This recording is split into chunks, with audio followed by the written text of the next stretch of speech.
ప్రియులారా, మన ప్రభు అయిన యేసుక్రీస్తు నామములో మీకు శుభోదయం. ప్రభు సమీపంగా ఉన్నాడు.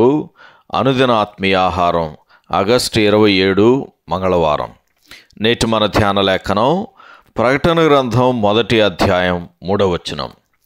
సమయము సమీపించినది గనక ఈ ప్రవచన వాక్యములు చదువువాడును వాటిని విని ఇందులో వ్రాయబడిన సంగతులను గైకొనువారును ధన్యులు.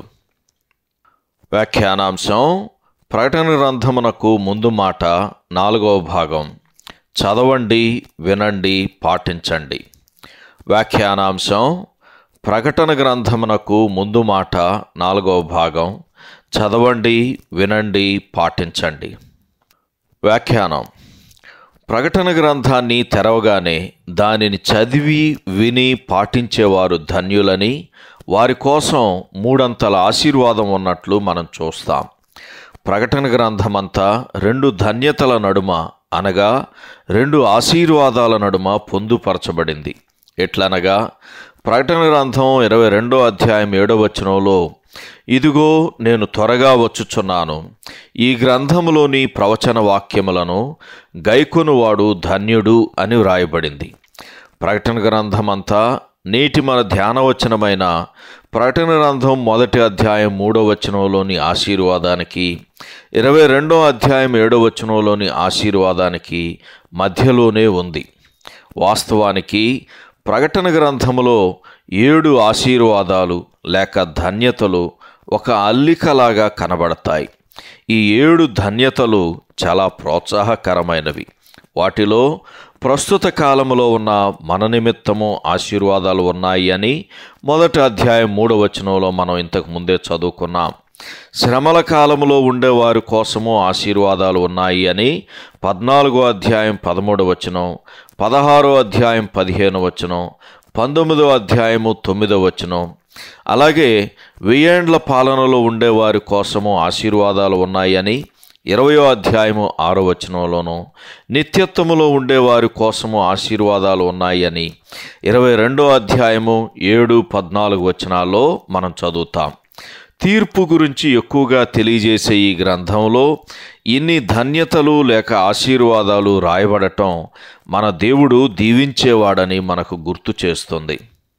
ఇప్పుడు ఒక క్షణం మనం వెనక్కి వెళ్ళి మన ధ్యాన వచనాన్ని, అందులో ఉన్న 3 దీవెనను నిశితంగా పరిశీలించి చూద్దాం.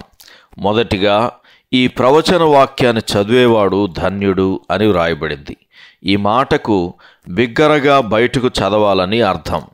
ఈ ప్రకటన గ్రంథాన్ని, దేవుని వాక్యంలోని ప్రతి లేఖన భాగాన్ని బిగ్గరగా చదవటము, దానిని వినటము ఎంత గొప్ప ధన్యత.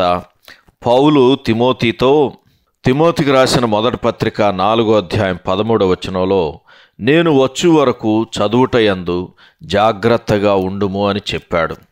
ఈ వచనంలో కూడా దేవుని వాక్యాన్ని బహిరంగంగా చదవాలనే భావనే పౌలు తెలియజేస్తున్నాడు.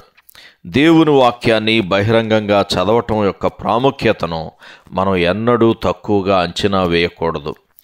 తర్వాత వాక్యాన్ని వినడంలో కూడా దీవెన ఉంది. మనం ఇప్పుడే చెప్పుకున్నట్లుగా వాక్యాన్ని బహిరంగంగా చదవటం ఎంత ప్రాముఖ్యమైనదో వినుటలోని ధన్యత ప్రత్యేకంగా వివరిస్తుంది.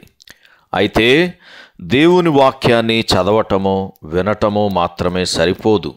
ఆ వాక్యాన్ని పాటించటానికి, దాని ప్రకారం జీవించటానికి, దానికి విధేయత చూపటానికి మనము సిద్ధపడాలి. నెహెమ్యా గ్రంథంలో ఉన్న వ్యక్తుల గురించి ఒక్కసారి గుర్తు చేసుకోండి. దేవుని వాక్యాన్ని బిగ్గరగా చదువుతుండగా వారు వినటానికి గంటల కొద్దీ నిలబడే ఉన్నారు. అది వారి పైన నిజమైన ప్రభావాన్ని చూపించింది అని నెహెమ్యా గ్రంథం 9వ అధ్యాయం 3వ వచనం చదివితే మనకు అర్థమవుతుంది. మన జీవితాల్లోని ఏకాంత సమయాల్లోనూ, మన బహిరంగ సమావేశాల్లోనూ ఇది నిజమగునుగాక. సహోదరుడు టిమ్ హ్యాడ్లీ సీనియర్ శుభములతో వందనాలు.